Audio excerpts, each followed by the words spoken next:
오늘 우리 성도들과 함께 나눌 하나님의 말씀은 룻기 1장 20절 말씀입니다.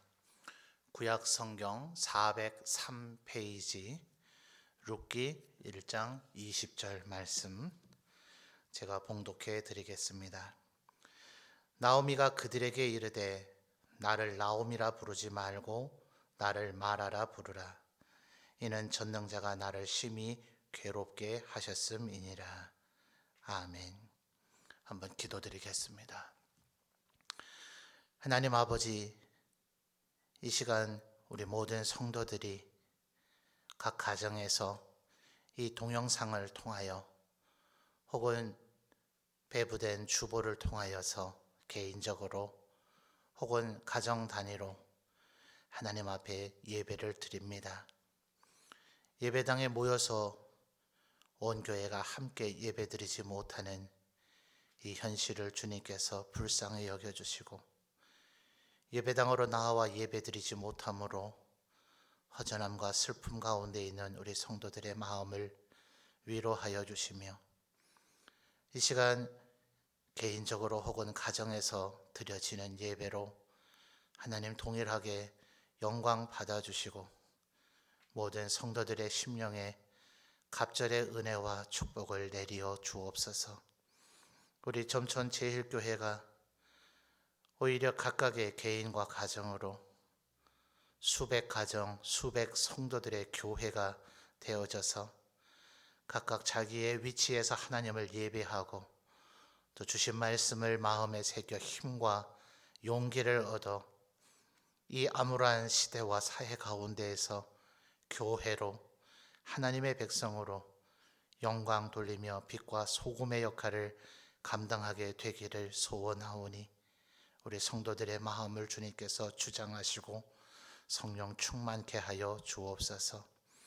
이 시간 말씀을 들을 때에도 우리의 마음문과 들을 귀를 활짝 열어주셔서 그 어느 때보다 더욱 말씀에 집중하는 우리 성도들 되게 하여 주옵소서.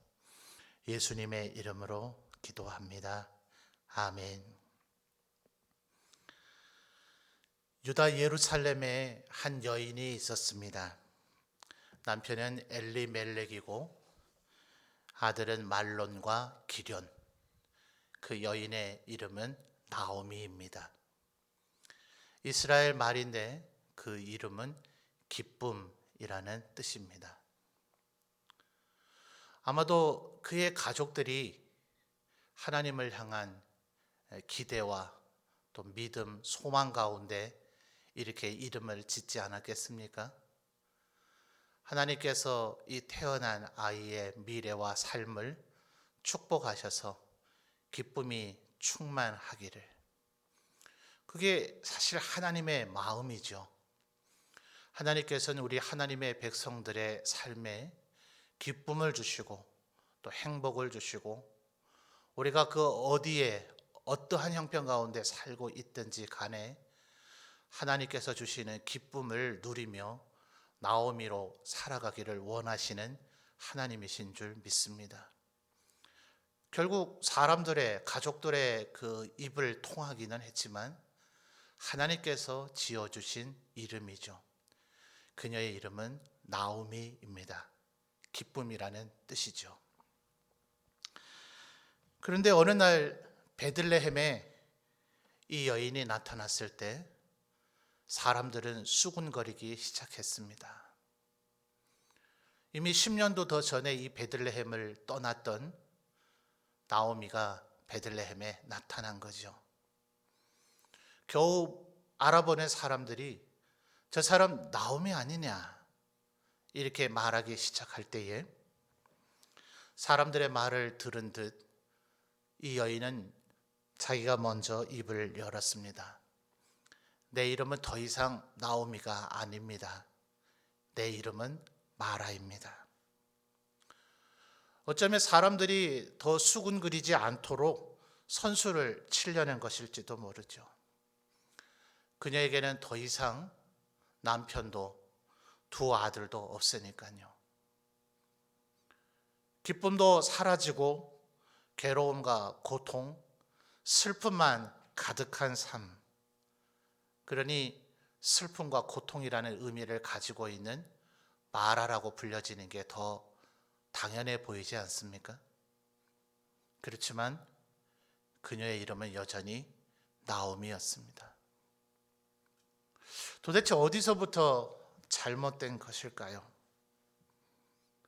처음 이 베들레헴을 떠나고자 했을 때에 남편을 말렸어야 했을까요? 흉년이 들었다고 해서 모든 사람이 다 베들레헴을 떠난 것은 아니기 때문에 그렇습니다. 그것도 모압 땅으로 말이죠. 죽음의 바다 사해를 그렇게 부르지 않습니까? 이 베들레헴과 모압 땅 사이에 사해가 있어요. 이 죽음의 바다 너머의 땅으로 올 때 어쩌면 이런 일이 일어날 것이라는 것은 이미 예견된 일 아니었을까요? 베들레헴을 떠나더라도 최소한 이방인의 땅으로는 가면 안 된다고 말렸어야 되지 않았을까요? 그렇다면 남편이 죽지 않았을지도 모르죠. 남편이 죽고 난 후에라도 그 즉시 돌아왔었어야 됐을까요? 아들들이 모압 여인들과 결혼하고자 했을 때 말렸어야 됐나요? 그랬다면 아들들이 죽지 않았을까요? 막상 오늘이 되고 보니 지나온 10여 년 삶의 모든 일들이 후회스럽게만 했습니다. 여러분 같이 한번 성경 말씀을 살펴보시면 그래서인지 1장 13절 보면 중반절에 나오미는 여호와의 손이 나를 치셨다 이렇게까지 말을 합니다. 1장 20절과 21절에서도 풍족하게 나갔던 나를 하나님께서 징벌하셨고 전능자가 나를 심히 괴롭게 했다고까지 나오미는 회고합니다. 그렇지만 그녀의 이름은 여전히 나오미입니다. 베들레헴 사람들이 나오미를 통해서 이 모든 이야기를 들었지만 마을 사람들 그 누구도 그녀를 마라라고 부르지 않습니다. 왜냐하면 그녀의 이름은 여전히 나오미이기 때문입니다. 그녀의 며느리 룻을 보아스의 종들이 보아스에게 설명을 해줄 때도 2장 6절 말씀을 보실까요? 나오미와 함께 모압 지방에서 돌아온 모압 소녀라고 말합니다. 그녀의 삶에 어떤 일이 있었든지 간에 여전히 그녀의 이름은 나오미입니다. 보아스도 룻에게 이야기를 하면서 룻이나 또 나오미도 모압을 떠나 베들레헴에 온 것은 2장 12절 말씀을 보시면 이스라엘의 하나님 여호와의 날개 그늘 아래에 보호를 받으러 온 것이라고 이야기합니다. 하나님의 은혜의 날개 아래 보호받기를 원하는 사람, 그녀의 이름은 나오미입니다. 룻도 단순히 모압에서 베들레헴으로 그냥 공간의 이동을 해온 게 아닙니다. 이 나오미가 모압을 떠나서 베들레헴으로 돌아오고자 했을 때에 두 며느리에게 너희들 동포에게로 돌아가라고 얘기하죠. 그럴 때에 룻 아닌 다른 동서였던 며느리 오르바가 나오미에게 입맞추고 떠나갈 때에 나오미는 그 오르바를 향해서 말하기를 1장 15절에 네 동서는 그의 백성과 그의 신들에게로 돌아갔다고 얘기합니다. 이 대화를 주고받을 때는 아직 모압 땅이에요. 모압 땅은 전부 다 고대 사람들은 모압 신의 영역이라고 생각을 했습니다. 그런데 지금 나오미는 자기를 떠나는 오르발 향해 뭐라고 얘기합니까? 나를 떠나서 자기들의 신들에게로 돌아간다. 왜 그럴까요? 나오미는 자신이 모압에 있을지라도 여전히 자기는 하나님의 백성, 하나님의 영역에 속한 자라고 여기고 있기 때문에 그렇습니다. 그 사실을 지난 10년의 삶 동안 봐왔던 룻이기 때문에 룻은 나오미에게 이야기하기를 내가 어디에 있든지 어머니를 떠나지 않을 것이라고 얘기하면서 어머니의 백성이 나의 백성이 되고 어머니의 하나님이 나의 하나님이 될 것이고 내가 죽는 일 외에 어머니를 떠나면 여호와께서 내게 벌을 내리시고 더 내리시기를 원한다고 이야기를 합니다. 나오미는 비록 모압 땅에 살고 있었을지라도 함께 하시고 떠나지 않으시는 그 나오미의 하나님, 그 하나님과 동행했던 하나님의 백성 나오미, 그녀의 이름은 나오미입니다. 모압 땅에 있어도 하나님은 늘 나오미와 함께 하셨습니다. 1장 6절을 보면 나오미가 다시 베들레헴 땅으로 돌아올 것을 결심하게 될 때에 6절 말씀을 보시면 여호와께서 자기 백성을 돌보시고 그들에게 양식을 주셨다 함을 듣고 라고 이야기하고 있습니다. 도대체 모압 땅에 있는 이 나오미가 유다 베들레헴 유다인들 하나님의 백성들에게 하나님께서 양식을 주셨다는 그 소식을 어떻게 들었을까요? 여러분 요즘 잘 소식들을 듣고 계십니까? 어떤 이들은 온 세상에 떠들고 있지만 아무 소식을 듣지 못하는 이도 있습니다.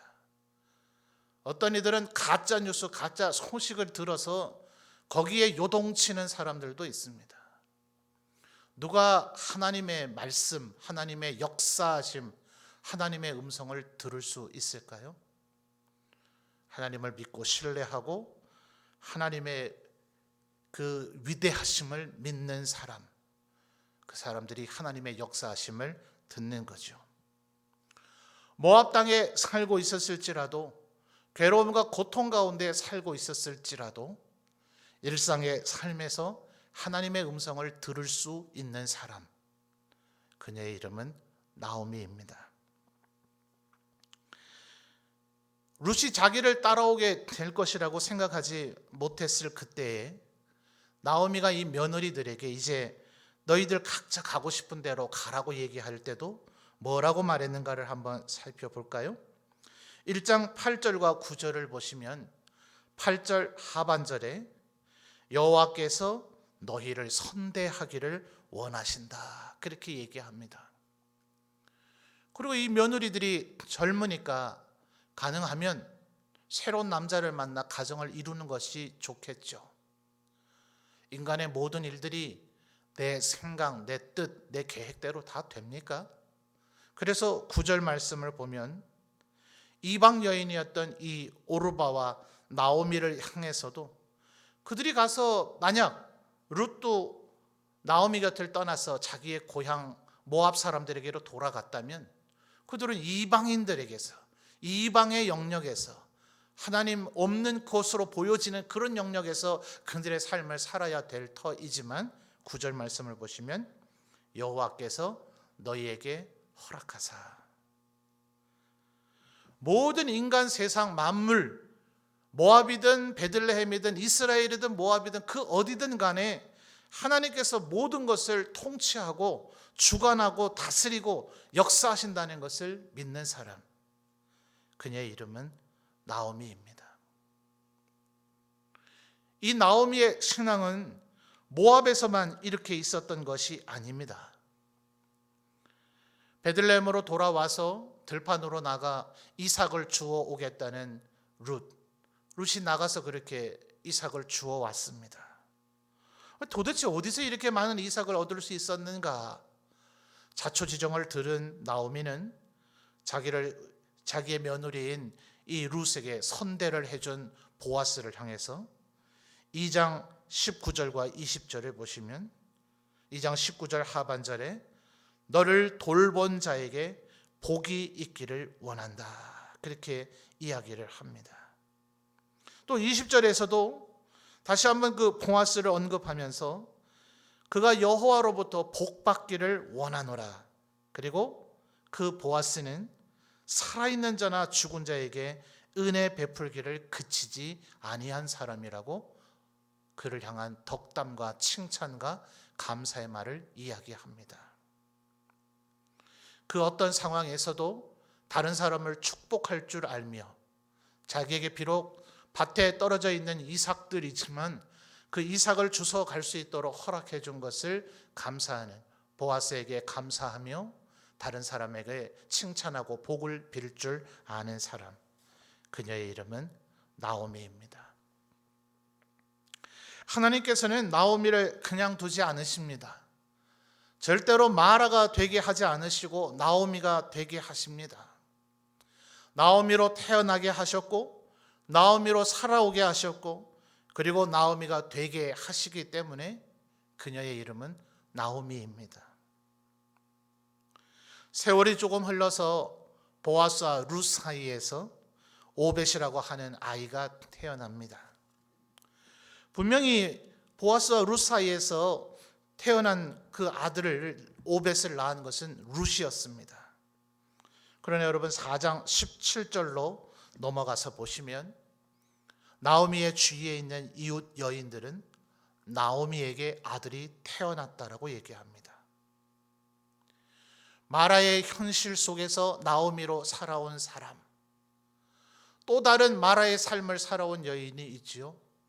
남편은 죽고 자기의 고향과 친정을 떠나서 먼 타국 땅 베들레헴으로 온 사람, 이제 시어머니에게서 또 다른 아들이 태어나서 내 남편이 되도록 해줄 것이라는 소망이 전혀 없는 가운데 살아야만 했던, 또 다른 마라의 삶을 살아야만 했던 룻을 나오미가 되도록 인도한 사람, 그녀의 이름은 나오미입니다. 여인들은 또다시 이어서 얘기하기를, 이 아기가 4장 14절에 보시면 그녀의 기업 물을 자가 된다고 이야기합니다. 우리 물건을 샀다가 그 거래나 그 물건이 마음에 들지 않을 때에 원래의 거래 이전의 상태로 돌아가게끔 하는 것, 이거 물러주세요, 이렇게 이야기를 하죠. 지금 룻기에 그 개념이 나오는 겁니다. 기업을 물을 사람. 하나님께서는 인간의 삶에 생사화복이 있는지라 누구라도 고통, 고난, 재난을 받을 것을 알고 계십니다. 그래서 이스라엘 공동체, 하나님의 나라, 하나님의 백성들에게는 누군가 재난을 당하고 고난을 당하고 그의 삶 전체가 붕괴되었을 때 그를 다시 회복시킬 고도의 복지 시스템을 고안을 해 놓으셨는데, 그것은 50년마다 돌아오는 희년입니다. 희년이 되면 가난한 자, 부유한 자 가릴 것 없이 모두가 원래 출애굽에서 가나안을 정복하고 그 땅을 소유하게 되었을 때에 하나님께서 분배해 주셨던 그때의 땅의 상태로 돌아가는 거죠. 누구도 일 안 하고 놀아도 되는 그런 부자도 없고, 누구도 소망 없이 좌절하며 죽어가야 되는 가난한 자도 없는, 모두가 함께 하나님의 은혜를 감사하며 살아가는 사회, 하나님께서 만드신 모세와 여호수아 때의 하나님의 나라입니다. 살다 보면 사람들의 성실과 게으름이 있을 수도 있겠고, 재난과 고난을 당할 수도 있겠고, 자신의 열정의 차이일 수도 있겠지만 자신의 삶에 뜻하지 않은 고난과 괴로움이 닥쳐졌을 때 50년마다 돌아오는 희년이 아니라 하더라도 가장 가까운 동족에서부터 가장 가까운 이웃으로 나아가면서 가까이에 있는 사람들이 서로의 삶을 도와주고 책임져 주도록 하는 연대의식을 갖게 만들어 주셨습니다. 공동체로 살아가라는 거죠. 공화로 함께 서로의 먹을 것, 서로의 삶을 책임져 주는 공동체로 살아가라는 개념이죠. 그래서 붕괴되어진 사람을 원래 상태로 되돌려주는 사람, 그것을 기업 물을 자라 이야기합니다. 우선은 보아스가 그렇게 할 것이고, 보아스가 죽고 난 이후에는 이 태어난 아기 오벳이 그 일을 감당하게 될 것입니다. 하나님께서는 나오미의 삶을 그냥 버려두지 않으시고 기업 물을 자가 태어나게 하셔서 나오미도 또 룻도 그 어느 여인도 마라의 삶을 살게 하지 않으시고 나오미, 하나님이 주신 그 기쁨의 삶을 살도록 만들어 가시는 하나님. 그래서 여인들은 4장 15절에 이어서 이렇게 이야기합니다. 이 태어난 아기 오벳은 내 생명의 회복자이고 내 노년의 봉양자라고 말합니다. 하나님께서 회복시켜 주시고 남은 여생을 복되게 만들어 주시는 사람, 그녀의 이름은 나오미입니다. 나오미의 삶이 어떠했습니까?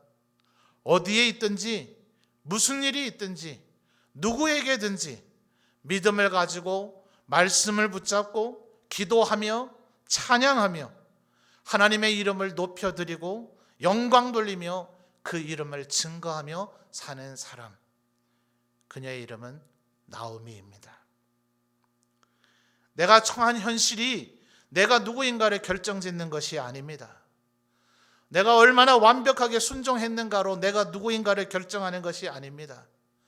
나를 선택하시고 나를 지으시고 나를 자녀 삼으시고 나를 사랑하시고 나에게 복 주시기를 원하시는 분, 나에게 그리스도인이라는 이름을 주시고 성령으로 인도하시는 분, 내가 베들레헴에 살고 있든지 모압에 살고 있든지 삶에 있든지 죽음에 있든지 풍족에 있든지 비어 있든지 우리의 삶이 기쁨으로 가득 차든지 고난과 슬픔과 어려움에 가득 차든지 우리가 예배당에서 함께 모여서 예배 드리든지 아니면 가정에서 개인적으로 가정 단위로 예배 드리든지 여전히 나와 함께 계시고 나의 기업을 물러주시고 나를 회복시켜 주실 분, 그 하나님이 오늘도 나에게 기쁨을 주실 줄 믿습니다. 그녀의 이름은 나오미입니다. 기도드리겠습니다. 하나님 아버지, 우리의 삶에 때로 괴로움과 슬픔, 힘듦과 어려움도 있지만 어찌 나오미와 겪은 삶과 같다 할 수 있겠습니까? 태어날 때부터 나오미란 이름을 주시고 그의 삶이 어떠한 형편에 있든지 늘 동행하여 주셔서 그의 마음에 믿음을 주시고 모압 땅에서조차도 이방 여인이었던 룻에게조차도 하나님의 살아계심을 드러내며 증거했던 사람, 빈털터리로 베들레헴에 돌아왔지만 자기에게 긍휼과 자비를 베풀어준 보아스를 오히려 축복하며 그에게 감사할 줄 아는 사람, 그 어떤 상황에서도 오히려 룻이 보아스와 맺어지도록 인도하여서 또 다른 마라와 같은 룻을 또 다른 나오미가 되도록 만들어준 나오미. 하나님, 우리 성도들 모두 다가 나오미로 살아가게 하옵소서. 오늘 우리의 삶이 비록 힘들고 어려울지라도 우리가 당한 지금 이 상황이 처음 겪는 일이라 우리들 모두 다 놀라고 슬픔 가운데 여전히 혼란스러운 가운데 있다 할지라도 이때 나오미로 살아가는 우리들 되게 하여 주시고 우리를 나오미가 되게 만드시는 하나님의 역사하심을 바라보고 그 역사하심을 들을 수 있는 믿음이 우리에게 있게 하여 주옵소서. 나 홀로 예배할지라도 가정 단위로 예배할지라도 언젠가 우리가 모여서 함께 예배드리는 날이 될지라도 그 어느 때에도 우리는 나오미로 살아가야 될 줄 믿사오니 우리 모든 성도들 한 사람 한 사람이 나오미가 되게 하여 주옵소서. 예수님의 이름으로 기도합니다. 아멘. 주 예수 그리스도의 사랑하심과 하나님 아버지의 우리를 향한 무한한 사랑과 성령님의 역사하심이, 그녀의 이름은 나오미, 오늘 우리를 여전히 나오미라 부르시는 하나님의 은혜를 소망하며 그 어떠한 상황 가운데에서도 나오미로 살아가리라 다짐하는 모든 주의 백성들 머리 위에 지금부터 영원토록 함께 있을지어다. 아멘.